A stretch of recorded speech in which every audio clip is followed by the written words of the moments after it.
Assalamualaikum warahmatullahi wabarakatuh. Alhamdulillahilladzi bi ni'matihi tatimmus shalihat. Wassalatu wassalamu ala sayyidis sadat sayyidina wa maulana Muhammadin wa ala alihi wa sahbihi ajma'in. Amma ba'd. Qala Allah subhanahu wa ta'ala fil Qur'anil Karim. A'udzu billahi minasy syaithanir rajim. Bismillahirrahmanirrahim. Qul hal yastawi alladhina ya'lamun walladhina la ya'lamun innama yatadhakkaru ulul albab. Sadaqallahu maulana al-azim. Hadirin dan hadirat, para musyrif dan santri Pesantren Tahfiz Madinah Quran yang insyaallah kita semua selalu dalam rahmat dan maghfirah Allah Subhanahu wa taala. Alhamdulillah, kita bersyukur kepada Allah atas berbagai nikmat yang Allah limpah curahkan kepada kita, wabil khusus nikmat iman dan Islam.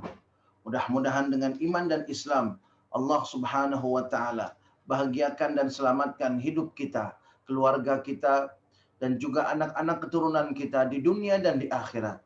Mudah-mudahan dengan iman dan Islam kelak Allah Subhanahu wa taala menganugerahkan kepada kita husnul khatimah, dan mudah-mudahan dengan iman dan Islam kelak Allah Subhanahu wa taala pertemukan kita dengan kekasih hati kita Nabi besar Muhammad sallallahu alaihi wasallam, meraih syafaat beliau, berkumpul bersama orang-orang yang saleh di dalam surganya Allah Subhanahu wa taala. Amin, amin, amin ya rabbal alamin. Jemaah rahimakumullah, sebelum kita mulai, mari sama-sama kita bacakan suratul Fatihah, karena pada hari ini telah berpulang ke rahmatullah salah satu ulama di Jakarta, salah satu tokoh Betawi, dan juga termasuk guru kami di Madrasah Al-Thaqafah Al-Islamiyah di wilayah Jakarta Selatan, yaitu Syekhul Al-Fadil Al-Alim Kiai Haji Fakhrul Razi Ishaq. Mudah-mudahan Allah Subhanahu wa taala menerima segala amal ibadah beliau, dan mudah-mudahan Allah Subhanahu wa taala meninggikan derajat beliau di sisi Allah Subhanahu wa taala, dan mudah-mudahan ilmu-ilmu yang beliau ajarkan kepada murid-muridnya menjadi ilmu yang bermanfaat bagi umat, dan pahalanya mengalir terus untuk almarhum al-maghfurlah. Ala hadhihi niyyah wa likulli niyatin salihah wa ila hadratin Nabi Muhammadin sallallahu alaihi wasallam. Al-Fatihah. A'udzu billahi minasy syaithanir rajim. Bismillahirrahmanirrahim. Alhamdulillahi rabbil alamin, arrahmanir rahim, maliki yaumiddin. Iyyaka na'budu wa iyyaka nasta'in, ihdinas siratal mustaqim, siratal ladzina an'amta 'alaihim ghairil maghdubi 'alaihim waladdallin. Amin. Jamaah rahimakumullah, pada pertemuan yang lalu kita membahas surah Al-Baqarah ayat 87. Allah Subhanahu wa taala berfirman, A'udzu billahi minasy syaithanir rajim. Bismillahirrahmanirrahim.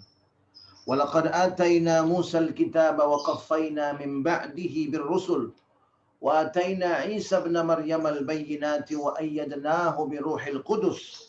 Afakullama ja'akum rasulun bima la tahwa anfusukum istakbartum fafariqan kadzdzabtum wa fariqan taqtulun.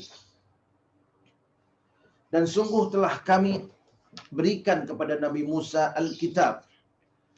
Di dalam tafsir jalan lain dikatakan bahwa Al-Kitab bermakna At-Taurah. Yang dimaksudkan dengan kitab yang diberikan Allah kepada Nabi Musa adalah kitab suci At-Taurah. Wa qaffayna min ba'dihi birrusul. Wa qaffayna bermakna, di dalam tafsir jalan lain dikatakan atba'na. Wa qaffayna min ba'dihi birrusul. Atba'nahu min ba'dihi birrusul. Atba'nahu. Kami ikut sertakan setelah itu, jamaah rahimakumullah, kami ikut sertakan setelah itu dengan rasul-rasul yang Allah utus secara beruntun setelah Nabi Musa alaihi salam. Wa qaffayna min ba'dihi birrusul wa atba'nahu birasulin ala ithri rasulin. Di dalam tafsir jalan lain dikatakan qaffaynahu ay atba'nahu birasulin ala ithri atau ala athari rasulin. Kami telah utus setelah Nabi Musa itu Rasul, Rasul, Rasul, Rasul. Wa ataina Isa ibn Maryam al-bayyinati wa ayyadnahu bi ruhil qudus. Dan kemudian kami berikan kepada Nabi Isa ibn Maryam al-bayyinat. Di dalam tafsir jalan lain dikatakan makna al-bayyinat adalah al-mu'jizat. Dan kami telah berikan kepada Nabi Isa alaihissalam mu'jizat-mu'jizat. Ka ihya'il mauta, seperti menghidupkan orang yang sudah mati. Kemudian menyembuhkan al-akmah wal abras, orang yang buta dan memiliki atau terkena penyakit lepra dan kusta. Jamaah rahimakumullah, di dalam ayat yang mulia ini Allah Subhanahu wa taala kembali ingin menghancurkan logika materialisme. Kembali ingin menghancurkan pemikiran materialistis yang menjadi dasar, fondasi, kerangka berpikir kebanyakan Bani Israel. Baik di zaman Nabi Musa sampai dengan Bani Israel yang hidup di masa Rasulullah SAW, dan bahkan kita akan lihat sampai akhir zaman. Jamaah rahimakumullah, Allah Subhanahu wa taala menegaskan di dalam ayat 87 ini bahwa setelah Allah mengutus Nabi Musa, Allah mengutus kembali rasul-rasul yang berasal dari Bani Israel, di mana rasul-rasul ini membawa risalah yang sama, membawa misi yang sama, yaitu mentauhidkan Allah Subhanahu wa taala dan menghancurkan, mencabut dari akar-akarnya tanpa tersisa logika materialisme. Dan tujuan diutusnya rasul-rasul ini adalah untuk mengingatkan. Jamaah rahimakumullah, sebagai manusia terkadang kita ingat, kemudian setelah berselang beberapa waktu, jarang berjumpa, jarang bertemu, jarang berinteraksi, akhirnya mulai lupa dengan komitmen semula. Karena itu jamaah rahimakumullah, saya analogikan hal seperti ini, kehangatan iman ini, istiqamah di dalam hijrah ini, saya analogikan dengan apa yang dilakukan oleh tukang sate umpamanya. Jamaah rahimakumullah, kalau kita perhatikan, tukang sate yang sedang membakar satenya, dia mempergunakan arang. Pada awalnya semua arang itu hitam. Kalau ditaruh daging di atasnya, tidak akan ada yang matang. Tidak akan menimbulkan kenikmatan pada masakan sate itu. Tetapi kemudian jamaah rahimakumullah, sang tukang sate itu membakar arangnya. Dan yang terbakar pun tidak semua. Jamaah rahimakumullah, hanya beberapa saja barangkali. Kemudian yang lainnya tetap menghitam setelah dibakar itu, dan hanya ada beberapa yang menyala dan panas. Jamaah rahimakumullah, kemudian tukang sate itu mencampurkan arang yang sudah menyala, diaduk dengan arang yang masih menghitam, lalu kemudian dikipas. Sehingga lama-lama arang yang hitam itu kemudian terhangatkan, terpanaskan, sehingga dari hitam ikut menyala.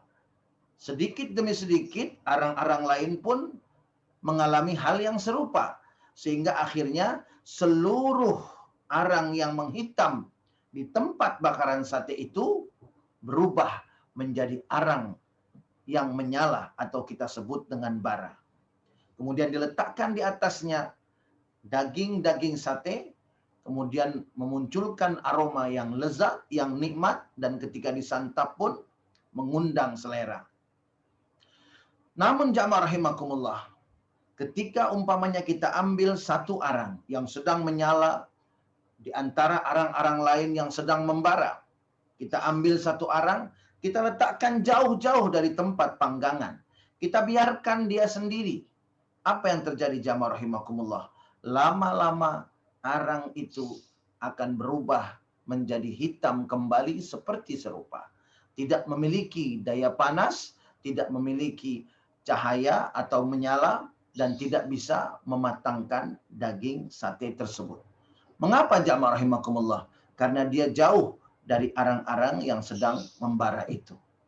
Begitupun dengan iman kita jamaah rahimakumullah. Ketika kita berada dan berusaha terus untuk berada di lingkungan yang bisa menghangatkan dan menjaga keimanan kita, maka insya Allah kita akan selalu merasakan halawatul iman, manisnya iman. Tetapi ketika godaan syaitan masuk, kemudian kita keluar menyendiri, justru dilingkari oleh orang-orang yang lebih mengutamakan dunianya, maka jamaah rahimakumullah, lama-lama iman itu pun akan redup, hilang daya hangatnya, kemudian manisnya pun tidak akan terasa lagi. Na'udzubillah, thumma na'udzubillahi min dzalik. Karena itulah Allah mengutus Rasul, Allah mengutus Nabi untuk mengingatkan Bani Israel agar terus diingatkan untuk menghilangkan logika materialismenya, agar terus diingatkan untuk selalu menjaga kadar keimanannya. Karena itu jamaah rahimakumullah, dari ayat ini, kalau ada kita merasa, di antara kita ada yang merasa imannya mulai menurun, imannya mulai berkurang, obat yang paling mujarab adalah carilah orang saleh, temui orang saleh. Karena jamaah rahimakumullah, terkadang hanya dengan memandang wajah orang saleh saja iman kita bertambah, apalagi berbicara, bertegur sapa dengan orang-orang yang saleh, sehingga insya Allah iman kita kembali hangat. Nah, inilah jamaah rahimakumullah yang ingin Allah sampaikan ketika Allah mengatakan bahwa Allah mengutus rasul-rasul setelah Nabi Musa alaihissalam untuk mengingatkan, untuk menjaga kadar keimanan mereka, karena manusia biasanya adalah makhluk yang mudah lupa. Kemudian jamaah rahimakumullah, wa ataina Isa ibn Maryam al-bayyinati wa ayyadnahu bi Ruhil Qudus. Setelah Allah mengatakan bahwa Allah mengutus rasul-rasul setelah Nabi Musa, Allah tidak menyebutkan nabi-nabinya. Lalu kemudian Allah menyebutkan nama Nabi Isa.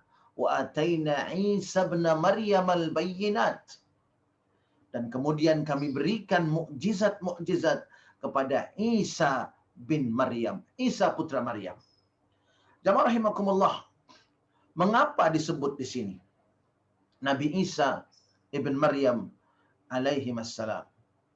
Jamaah rahimakumullah, karena Nabi Isa ini adalah nabi terakhir dari Bani Israel. Nabi yang terakhir dari Bani Israel. Dan Nabi Isa ini jamaah rahimakumullah, kelahirannya, kehidupannya, dan juga akhir kehidupannya ini akan mengguncang logika materialisme. Kelahirannya, kehidupannya, dan bagaimana beliau nanti wafat, ini semua kehidupannya, semua episode, bagian dari kehidupan Nabi Isa, itu mengguncang logika materialisme. Bagaimana tidak jamaah rahimakumullah? Seperti yang kita ketahui bahwa Nabi Isa alaihissalam terlahir bukan dari pasangan laki-laki dan perempuan seperti yang biasa kita kenal. Tapi beliau hanya lahir dari seorang ibu, yaitu Maryam, Siti Maryam alaihissalam. Tidak ada laki-laki. Kelahirannya saja sudah mengguncang logika materialisme. Secara logika, seharusnya anak itu lahir dari pasangan laki-laki dan perempuan. Itu logika. Tetapi kemudian Allah utus Nabi Isa dengan mengguncang logika materialisme. Dan Allah seolah mengatakan, kalau aku mau, aku akan ubah semuanya itu. Karena akulah yang menciptakan materi, dan akulah yang menguasai materi itu. Jamaah rahimakumullah, Nabi Isa alaihissalam lahir tanpa seorang ayah. Lalu kemudian jamaah rahimakumullah, wa yukallimun nasa fil mahdi wa kahla. Nabi Isa alaihissalam ini berbicara pada waktu bayi, masih digendong. Karena waktu itu masyarakat Bani Israel mempertanyakan kepada Maryam binti Imran, Maryam, apa yang kau lakukan? Mengapa engkau bisa punya anak seperti ini? Lalu kemudian jamaah rahimakumullah, kata Maryam, saya sedang puasa bicara. Bicara saja sama ini. Terus kemudian masyarakat itu berkata, wa kaifa nukallimu man kana fil mahdi sabiyya? Bagaimana kami ini mengajak bicara anak kecil yang masih digendong? Lalu kemudian jamaah rahimakumullah, dengan izin Allah, mukjizat dari Allah Subhanahu wa taala, Nabi Isa alaihissalam berbicara meskipun masih menjadi seorang bayi. logika materialisme kembali diguncang. Jadi kehadiran Nabi Isa ini guncangan berat, guncangan dahsyat terhadap logika materialisme di kalangan Bani Israel. Rontok semuanya keyakinan-keyakinan yang berlandaskan logika materialisme. Ternyata banyak peristiwa-peristiwa yang di luar logika materialisme mereka. Jamaah rahimakumullah. Kemudian mukjizat-mukjizat Nabi Isa yang lainnya adalah bisa menghidupkan orang mati. Masya Allah, menghidupkan orang mati. Luar biasa jamaah rahimakumullah. Dan di dalam tafsir-tafsir dikatakan bahwa yang dihidupkan bukan hanya satu, tetapi yang dihidupkan lebih dari satu. Yang dihidupkan diantaranya adalah Sam bin Nuh, putra Nabi Nuh alaihissalam. Dihidupkan oleh Nabi Isa alaihissalam. Kemudian juga ada 2 anak laki-laki kembar yang dihidupkan oleh Nabi Isa alaihissalam. Dan juga ada tokoh-tokoh lain yang dibangkitkan dari kematian oleh Nabi Isa alaihissalam. Logika materialisme kembali diguncang. Ketika Allah berkehendak, innama yaqulu lahu kun fayakun. Allah hanya perlu mengatakan kun fayakun, maka itu akan terjadi. Kemudian jamaah rahimakumullah, membuat orang yang buta menjadi sembuh total dan melihat kembali. Masya Allah, ini adalah mukjizat Nabi Isa. Kemudian menyembuhkan orang dengan penyakit lepra dan kusta, tidak menggunakan obat, tetapi cukup dikatakan sembuh, lalu penyakit itu pun langsung sembuh. Jamaah rahimakumullah. Logika materialisme diguncang dengan sangat hebatnya dengan kehadiran Nabi Isa alaihissalam. Lalu bagaimana dengan akhir kehidupan Nabi Isa alaihissalam? Jamaah rahimakumullah, juga diguncang oleh Allah logika materialisme. Seperti yang kita yakini bahwa Nabi Isa alaihissalam saat ini belum wafat, tetapi bal rafa'ahullahu ilaih. Allah angkat Nabi Isa ke sisi Allah Subhanahu wa taala. Jadi saat ini Nabi Isa masih hidup di sisi Allah Subhanahu wa taala. Dan kapan beliau wafat? Di dalam hadis-hadis Rasulullah SAW mengatakan bahwa di akhir zaman, setelah munculnya Imam Mahdi, kemudian disusul dengan kemunculan Dajjal, di mana Imam Mahdi tidak bisa menghadapi Dajjal dan bala tentaranya, maka kemudian Allah turunkan Nabi Isa alaihissalam. Di mana? Di dalam hadis disebutkan letaknya dengan sangat jelas, yaitu fil manarah al-bayda. Fil manarah al-bayda, di sebuah menara putih di Masjid Umawi yang sekarang ini sudah ada menaranya, yaitu di negara Syria, khususnya di wilayah atau provinsi Damaskus. Disitulah Nabi Isa akan turun ketika Imam Mahdi sedang akan mulai melaksanakan sholat berjamaah. Lalu kemudian jamaah rahimakumullah, singkatnya Nabi Isa kemudian membunuh Dajjal, dan kemudian setelah Dajjal muncul Ya'juj dan Ma'juj. Nabi Isa tidak mampu menghadapi Ya'juj dan Ma'juj. Akhirnya Nabi Isa bersembunyi di bukit-bukit di Palestina. Kemudian setelah meninggalnya, matinya, musnahnya Ya'juj dan Ma'juj oleh ulat-ulat yang Allah kirim untuk menghancurkan, karena Ya'juj dan Ma'juj ini adalah pasukan manusia yang sangat beringas, yang sangat ganas, yang tidak memiliki bahasa selain kata membunuh dan merusak. Tidak ada pasukan manapun di dunia waktu itu yang bisa menghadapi Ya'juj dan Ma'juj yang jumlahnya begitu dahsyat, jumlahnya begitu fantastis. Bahkan Nabi Isa kata Allah, tidak mampu kau hadapi mereka. Bersembunyilah di bukit-bukit di Palestina. Akhirnya yang memusnahkan Ya'juj dan Ma'juj ini adalah ulat-ulat yang Allah kirim, yang disebut dengan Dudatun Naghaf. Ulat-ulat yang memakan jaringan hidup dari makhluk hidup. Bergelimpanganlah Ya'juj dan Ma'juj, musnah Ya'juj dan Ma'juj. Kemudian beberapa waktu setelah itu baru Nabi Isa alaihissalam akan diwafatkan oleh Allah Subhanahu wa taala. Jamaah rahimakumullah, ini lagi-lagi menggoncang logika materialisme yang diyakini sepenuhnya oleh Bani Israel. Karena itulah disebutkan secara spesifik Nabi Isa alaihissalam setelah Allah mengatakan, kami telah utus rasul-rasul setelah Nabi Musa alaihissalam. Kemudian jamaah rahimakumullah, wa ayyadnahu biruhil qudus. Bukan hanya mukjizat, tetapi Allah perkuatkan, ayyadnahu, Di dalam tafsir Jalalain dikatakan qawainahu, kami kuatkan Nabi Isa. Mengapa dikuatkan? Jamaah rahimakumullah, Nabi Isa ini menimbulkan goncangan yang dahsyat di kalangan Bani Israel. Dan biasanya orang yang menimbulkan goncangan yang dahsyat akan mengalami reaksi yang dahsyat pula sebanding dengan goncangan yang ditimbulkan. Sehingga kemudian berbeda dengan Nabi dan Rasul yang lain, Nabi Isa alaihissalam Allah tegaskan wa ayyadnahu. Dalam tafsir Jalalain dikatakan wa qawwainahu. Kami kuatkan, kami kokohkan Nabi Isa dengan Ruh Al-Qudus, dengan ruh yang suci. Ar-Ruh Al-Qudus maksudnya adalah Ar-Ruhul Muqaddasah.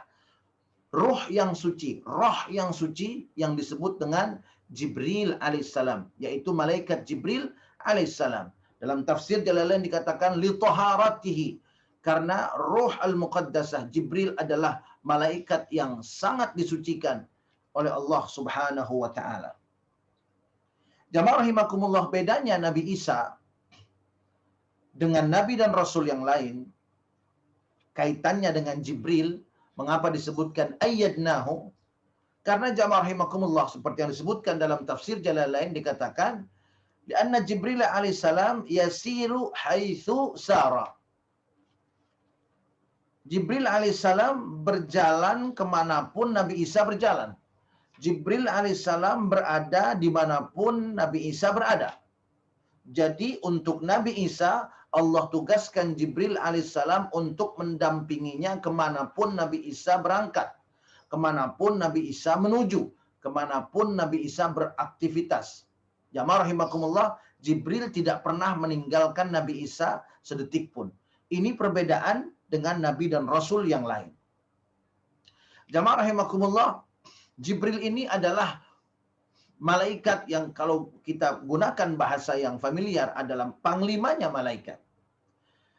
Malaikat Jibril memiliki jumlah sayap yang jumlahnya 600 sayap. Sementara malaikat-malaikat yang lain pada umumnya hanya memiliki 2, 3, atau 4 sayap. Tapi malaikat Jibril memiliki 600 sayap. Berbeda dengan malaikat lain yang sayapnya itu 2, 4, dan hanya sedikit, jamaah rahimakumullah. Ini kelebihan malaikat Jibril. Lalu ada yang bertanya, apa tugas malaikat Jibril setelah Nabi Muhammad SAW selesai tugas dan misinya? Jamaah rahimakumullah, di dalam beberapa kitab, di antaranya adalah Nuruz Salam yang disusun oleh Al-Imam As-Suyuti, dan kemudian juga dalam kitab yang disusun oleh Al-Imam An-Nawawi Al-Jawi Al-Bantani. Imam Nawawi, kebanggaan kita, bangsa Indonesia, karena memiliki ulama berkaliber internasional dan diakui keilmuannya di seluruh dunia Islam, yaitu Imam Nawawi yang berasal dari Banten, yang jenazah beliau dimakamkan di Ma'la, di pemakaman Ma'la di Makkah. Beliau mengatakan bahwa malaikat Jibril tetap memiliki tugas. Yang pertama adalah mendampingi orang yang sedang mengalami sakaratul maut dalam keadaan husnul khatimah. Mendampingi orang yang sedang naza' atau ihtidar dalam keadaan berwudu, dalam keadaan baik, dalam keadaan husnul khatimah.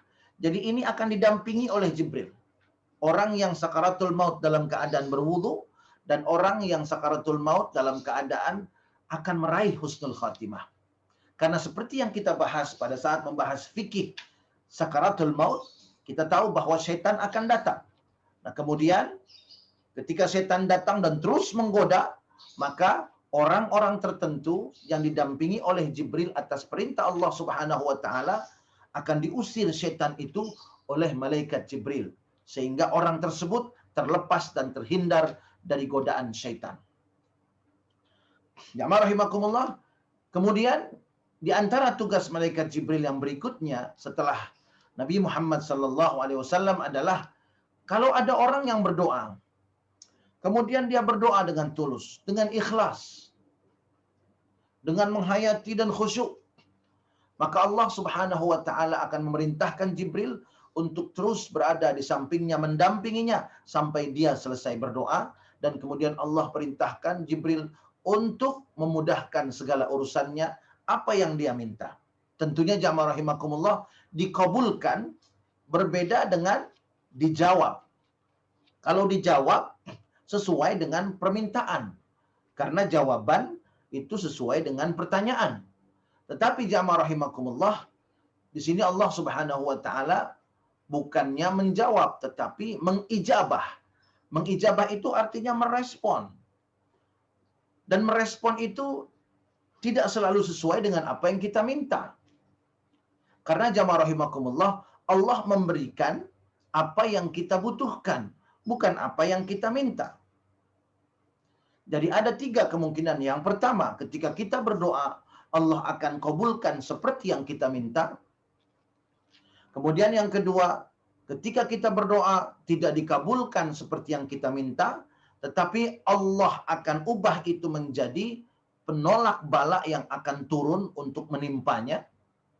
Kemudian yang ketiga, ketika seseorang berdoa tidak diberikan apa yang dia minta, tetapi pahala doa itu akan Allah tambahkan kepada catatan amal-amal solehnya, sehingga nanti ketika dia berada di alam akhirat dan dihisab, ternyata dia begitu banyak pahalanya, timbangannya begitu berat.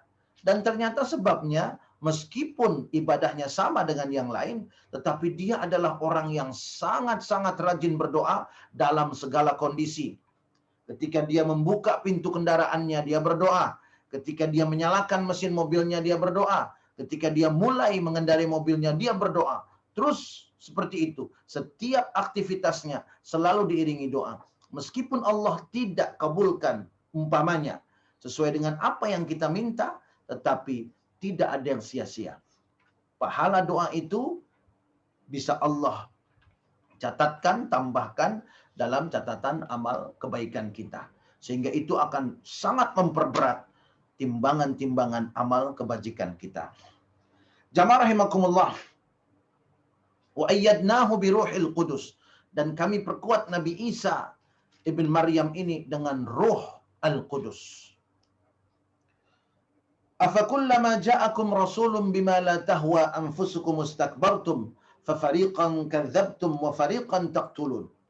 Lalu kemudian jamaah rahimakumullah, Allah mempertanyakan Bani Israel, apakah setiap kali kalian didatangi oleh rasul dan utusan yang tidak sesuai dengan keinginan kalian, yang tidak sesuai dengan kepentingan kalian, yang tidak sesuai dengan logika dan kerangka berpikir kalian, apakah setiap kali kalian didatangi rasul yang seperti itu, istakbartum, kalian kemudian menyombongkan diri.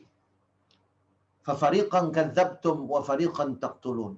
Maka ada yang kalian dustakan. Apa maksudnya mendustakan? Jamaah rahimakumullah, maksudnya adalah mereka mengatakan bahwa rasul-rasul itu pembohong. Masya Allah. Mereka mengatakan bahwa rasul-rasul itu adalah pendusta. Kira-kira seperti itu. Bohong itu. Nabi itu bohong. Rasul itu bohong.